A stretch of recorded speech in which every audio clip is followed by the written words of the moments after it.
जासुगुना लिया वो खबरिया जान कैसन बाड़ी ससुरारी में, जान कैसन बाड़ी ससुरारी में।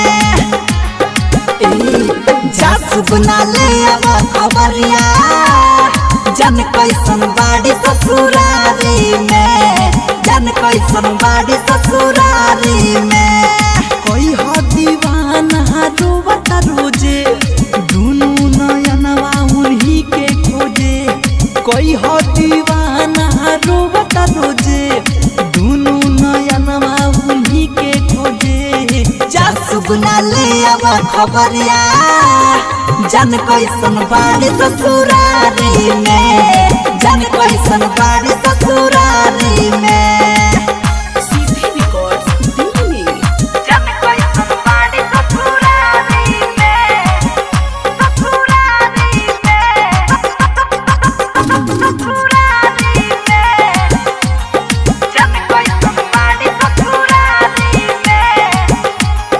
हम जैसे तड़पेली वो का तड़पेली, देखिए वाली कैसन बाड़ी हो।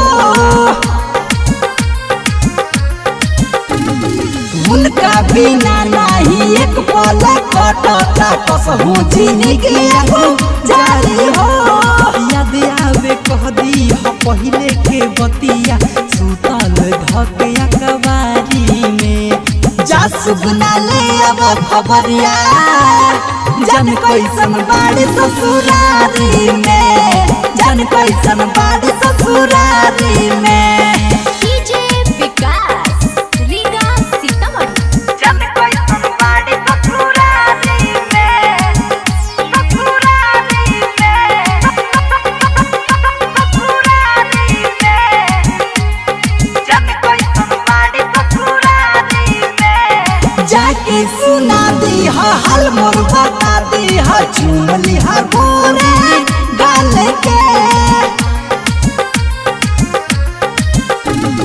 देहल निशानी उनकर बानी हम रखले, आज कटले संभाली हो। शैलेश प्रेमी राहुल रसिक कह कटे दिन इंतजारी में।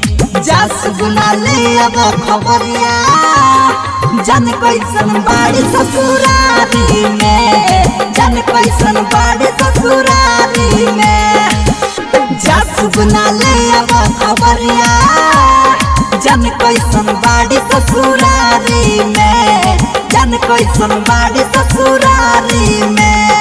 कोई हो दीवाना रोवता रोजे दुनू नयनवा उन्हीं के खोजे, कोई हो दीवाना रोवता रोजे दुनू नयनवा उन्हीं के खोजे। जासुगुना ले अब खबरिया जान कैसन बाड़ी ससुरारी में, जान कैसन बाड़ी ससुरारी में।